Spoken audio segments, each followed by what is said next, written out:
Hello, it's Sacrament again, and today I want to show you guys my rogue build, this new one that I've been cooking up. It's a dash build that started out as a bit of a meme, but turned out to be, it grew into something pretty promising. You just kind of blitz through everything, and it just is a really fast, like kind of speed farming build, but it can actually push. It can push in the pit, and it would actually be able to push quite well if it weren't for a bug that I discovered. Well, I didn't discover the bug, it's actually a bug that's been happening since launch with Azurath not working, which I didn't know. But basically all the cold rogue builds have been bitching about this bug for forever, and I'm just now catching up to the party. I'm a little late. But despite that, it's still a lot of fun. You're fast as fuck, you do a ton of damage, and of course, obviously, it's just visually satisfying because we use a combination of cold imbuement and shadow clones. Shadow clones is actually what do all of our damage, and when they're all blitzing around the screen, it's just a very visually satisfying thing to do that actually does have some insane damage potential. Right now, T10 is like the sweet spot. You just kill everything, you'll never die, especially now with the whole resolve stacking that's going on. It's just insane. You do a lot of damage, and T10 is still good enough where you still one-shot all the bosses anyway. It's fast, it's smooth, and it clears pretty nicely, especially in like big open tile slets or very linear paths. T12 is doable. I did grind in T12 a little bit. You definitely start to notice, specifically elites, if you can't kill them before they become unstoppable, you're running into some issues there. Azurath is supposed to fix that issue, but it just doesn't work right now the way it's supposed to. Another big thing is structures. Structures can't be frozen. So if you're doing, you know, Undercity and you're low on time and it's structures, you might just want to go to the next floor. Or if you're doing a Legion and you're the only one there for some reason, there's no, no one wants to come to the Legion with you, and it's a structure-based Legion, you're going to run into some issues there. But those aside, it's still really fun. Like I said, once they fix Azurath, hopefully in the next week, it'll push. I was able to do 115 with about 3 minutes left, and I think 4 of those minutes was just me hitting the boss against the wall over and over again because we do no damage. All of our damage is supposed to come with Azurath. We're basically missing 120% damage. That's even, I think even that is supposed to be multiplied even more because of the interactions behind it. But it's pretty fun. I had a good time, and yeah. So let's see how this works real quick. It's pretty simple, believe it or not. There's actually not, there are a lot of moving parts, but they all, you don't think about them. They all kind of just happen in the background, which is the way I like these. I like these kinds of builds. I don't like builds where you have to manage 16 different resources and press 16 different buttons, and then you can do 1,000 billion quintillion. I don't like builds like that. I just like builds where you press like 2 or 3 buttons, pretty simple, pretty streamlined, and you can do most, if not all, the content in the game, which is what I like. So the first issue we need to solve with this is how do we get our dash off cooldown all the time? You can see here that I can dash nonstop, and it's pretty fun. So the main way that we do this is with the synergy aspect. Using an agility skill reduces the cooldown of a random subterfuge skill by, whatever it says. So this is how we get our dash off cooldown. It's an agility skill, and the subterfuge skill that we're using is concealment. And this is because concealment is part of the sightless set, which, spoiler, is the best set for rogues in the game. I think it's even better than the narrow eye set that the marksman builds are running. I'm pretty sure if they ran this set, it would be even better. So it's just the best set right now. I don't know why they made this the best set. All the other sets look pretty bad in comparison. The Cutthroat set you would think would be the go-to. Oh, this isn't the Cutthroat set, sorry. The Cutthroat set, you think this would be the go-to, but it's just not. It just doesn't have the damage. All the effects are pretty cool, but it only does, what is this, 45% plus 100? Like, like this is doing damn near 400% damage, so we're just going to use Concealment for it. So we cast Concealment, and then we can cast Dash, and then we can cast Concealment, and then we do Dash, and then Concealment, and then Dash, and then Concealment, and then Dash. And then eventually, you'll do this. You're like, this is kind of clunky, but you can just hold down Concealment, and it'll auto cast. You see? And it's pretty fun. In fact, all 3 of these skills, Cold Imbuement, Concealment, and Shadow Clone, you can actually just hold them down, and they will auto cast off cooldown as long as you hold them down. And that's pretty fun. So that's how we do that. We put Synergy on the Amulet. Now, if you put it on the ring at a max value, it'll be 7.5. But I wanted to squeeze out some more damage. So we put it on the Amulet, so it's 11.3. And you can see just right at Concealment, we're at 10.9, so we're just under that mark. So you just make sure that you have enough cooldown reduction that it can actually reduce it to 0 when you use your Synergy, when you use it. So that's how we get our dash permanently off cooldown. But also, Shadow Clone is where all of our damage comes from, because this is a Shade skill. We're using the Shade variation of dash. So getting this off cooldown is very important as well, but that's pretty easy with the Sightless set, because every single time it says using an ultimate skill resets Concealment's cooldown, and then entering stealth reduces your ultimate skill's active cooldowns by 6 seconds, and we enter stealth every single time we dash. So you can see here 19, 12, 6, and then this is back off cooldown. We're using the shade version of Shadow Clone, so it doesn't last as long. It only lasts 8 seconds, but because we can permanently have it off cooldown, we have this 100% of the time as well. And it's a shade skill. Something to keep in mind, though, that I found out, unfortunately, and I don't know why, the permanent Shadow Clone, you can see the 5 set there, that we gain, which is this guy right here, he does not benefit from that shade tag for whatever reason. I think he should. I believe he's supposed to, but he's not. So he actually doesn't do any damage, unfortunately. Otherwise, if that's a bug too, and they fix that, well then this build really becomes like something serious, and we might be able to push something like 120, maybe even 125, which is insane for a Mimi dash build.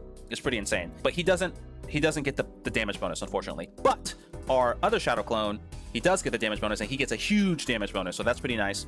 This guy, he does at least mimic our imbuements, so you can see when I dash, he dashes his imbuements as well, so he does help us freeze people, so he's not completely useless, but there might be some potential damage we're missing out on there if that tag is supposed to be shared between them. But that's essentially it. You'll notice I do have caltrops here. The only reason I have caltrops is because Azure Wrath, like I said, it's just not working. And so we're basically missing, we're just missing damage. It's just not working. So I put on this one, Fist of the Iron Rose.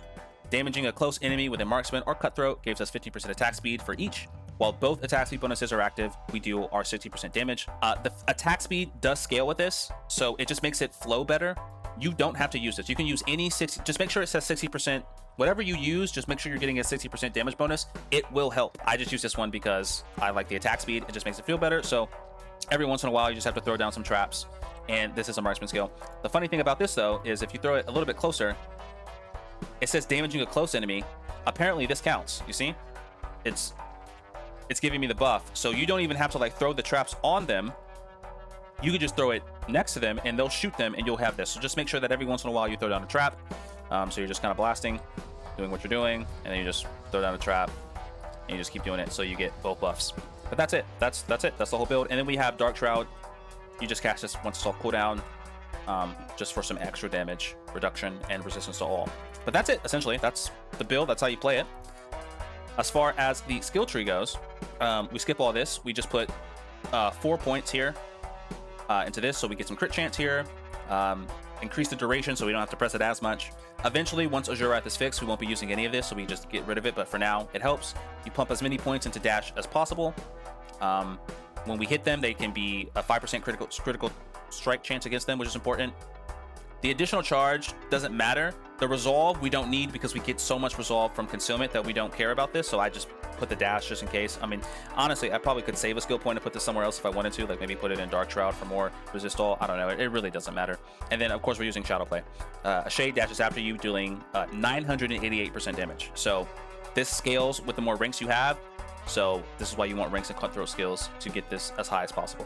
And then Dark Shroud, it's pretty self-explanatory. It gives us some crit chance when we have it. And then if they hit us, just more chills, more freezing. These other two things don't really do much. We don't really care about dodge chance, and we don't care about energy regen. And then concealment, this right here, it fortifies us and it knocks down close enemies. That's really important for our aspects. And then it also gets all of its side upgrades, so it gets all of this. It gets this is where we get a resolve form. It says casting. We cast like every second, maybe even twice a second, maybe. We don't care about the energy regen. Ferocity is pretty important. It gives us more attack speed, which is nice. And then we are permanently unstoppable. We cannot be CC'd. It's impossible, which is nice. Cold imbuement, when we chill an enemy, its cooldown is reduced, and that's only because this is the energy. We don't care about that. While cold imbued, enemies become vulnerable. We don't really care about that because our boots make enemies vulnerable, but it increases the duration.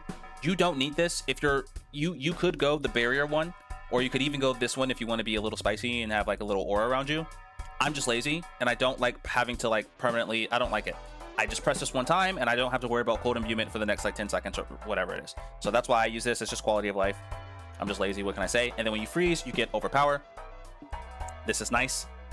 Overpower, when you aren't building into it, it's just a nice thing to have. It can open up a lot of options if you want to do. There's a lot of aspects that scale with overpower if you didn't want to do what I'm doing. So that's why we do that. And then of course, Shadow Clone, we go with the unstoppable, and that's only because actually I lied. Sorry, I was supposed to change this long ago. This is the only source of weakened we have, so this is pretty nice to be able to weaken enemies. It's just more damage reduction because we need more, obviously. Shadow Clone's cooldown is reduced by 10 seconds. It's like whatever. And the only reason I did that is because we don't need resolve. We get so much resolve from our from our concealment that it just doesn't matter. And then this is what turns it into a shade skill. Obviously, the first part kind of sucks. We don't drain energy. They took out Cax, the Cax rune, which would drain your energy to increase your damage, which sucks. But the second part is it being a shade skill is very important because this is what scales its damage. So there's that. As far as Paragon, nothing crazy again. We go Headhunter because dexterity is just nice and it gives us a ton of dexterity and damage to elites. And then here we have Cheap Shot with Closer. While wielding a melee weapon, you take 10% reduced damage. That's why we take Closer here.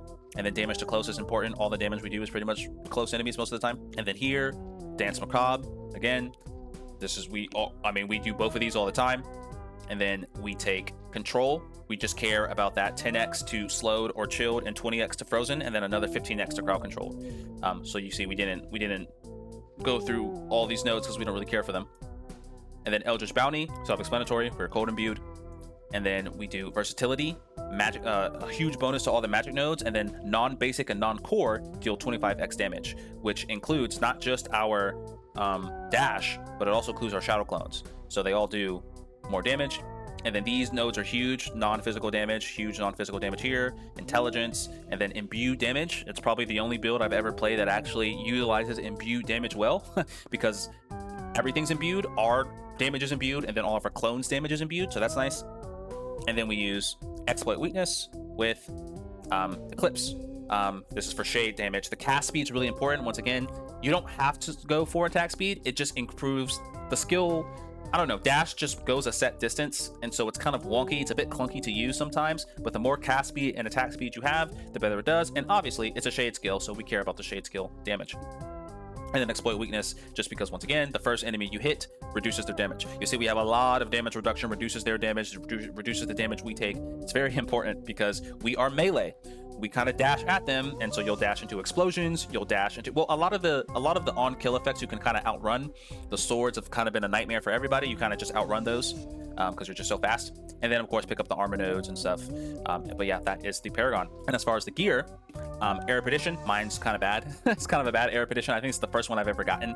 I have 4 Mythic. I just have no one to run these with. I posted in chat, and no one wants to play with me, I guess. I don't know. It's kind of crazy. But yeah, and then this is the new broken thing. Your maximum resolve is increased by 2, and you gain 4% damage reduction per resolve. This is just the most broken thing in the world. I don't know. It gives you more damage reduction than any other thing you could put. The best in slot would be like Heavenly Strength. Well, not for us because we don't use two-handed melee weapons or two-handed weapons in general with this build.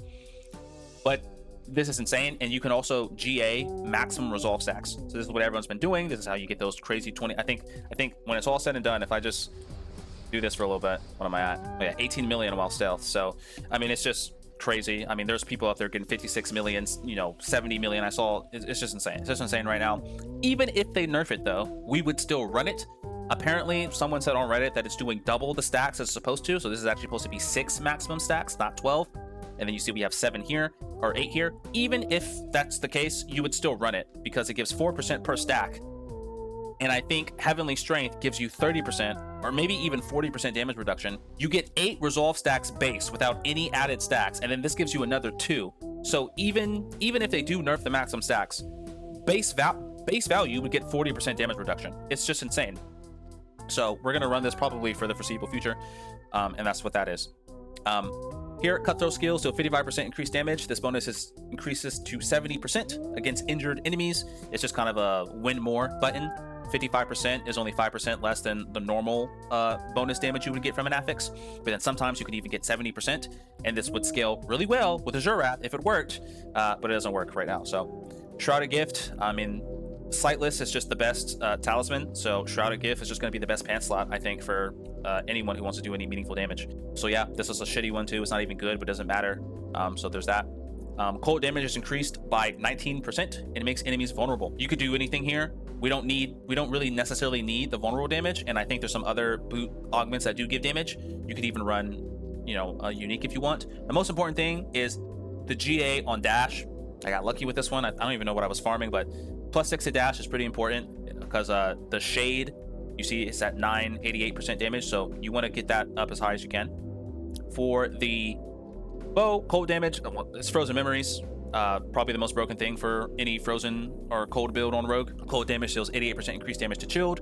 This bonus is tripled against frozen, so pretty no-brainer there. Shade skills deal 60% increased damage and gain 50% chance to spawn additional shade. This is why shade skills are so strong, because it gives you the same damage multiplier as every other aspect with 60%, but there's a 50% chance that you just essentially do double damage. Basically, spawning another shade will just it's just another instance of you just do double damage. It's just insane. Your shadow clone and shades mimic the abuments. Casting an abumement increases your damage. So yeah, that's how we freeze everything perma and make sure that all of our shadow clones are doing shade damage, or I'm sorry, are doing cold damage rather. You do 55% increased damage to vulnerable and 20% increased damage to knockdown enemies. So if an enemy is vulnerable and knocked down, we do 75% increased damage. This is another broken thing. We do vulnerable just by, you know, this does vulnerable and this does vulnerable, but when we cast concealment, it knocks them down as well. So that's how we get that bonus, and we cast it so often that we're always next to someone when we cast it. So we just pretty much have that uptime all the time. Enemies take increased damage based on how chilled or staggered they have built up. This is good against bosses. I mean, it's self-explanatory, right? Like, it's a no-brainer. And then of course here, the synergy I talked about earlier, and then we apply more chill and we do 20% increased damage to chilled enemies. Okay, yeah, I mean, that's pretty much it. I mean, and it's a fun build. I was able to, you can basically speed run pit 110s with this setup. Now granted, you know, some of these are pretty crazy. Like, you know, I got a 4 GA one here and a 3 GA one here, but I've been playing the same build for the last week. Basically, I've been grinding this build. When I first started out, I could only do about T7. And then I made some aspects, like you see here. I was using Grasp of Shadow for a little bit. I even got a lucky one here, but then I realized that it's too hard to gear for it. You know, I'm not dropping that many stuff. I was using this ring as well, but this ring actually isn't that good, unfortunately. It needs a buff. 20% increased damage for each second they are frozen. 3 seconds is what you would need at a max roll. You need 3 seconds for them to do the same amount of damage that this does every single cast. It's just not worth it. So once I swap these items out and I got some more stuff, you can see here, these are my version 1s of everything I had. You see, I made some upgrades here. This is what I was rocking. You see here, +3 to shade, +3 to all. I said, nah, I don't need +3 to all. If I have +3 to shade, let me put some. I need this vulnerable. You see, I switched out the cold for vulnerable. You see the upgrades I made over time. This was the original one I had, a pretty good one, but turns out a GA on cold damage just isn't as good as GA on vulnerable damage, right? So it just goes to show, and I have a lot of time played. I think I got 131 hours played this season, so I've been blasting this game. But that's gonna do it for me. That's the build. I hope you guys enjoy. I hope you guys really like it. As always, per usual, the max roll will be in the description. It's not a full detailed guide of, like, you know, I didn't type out a dossier, but if you want to copy bar for bar, word for word, if you want a congruent copy paste of what I'm doing here, it will be in the planner below. And yeah, that's it. That's gonna do it for me.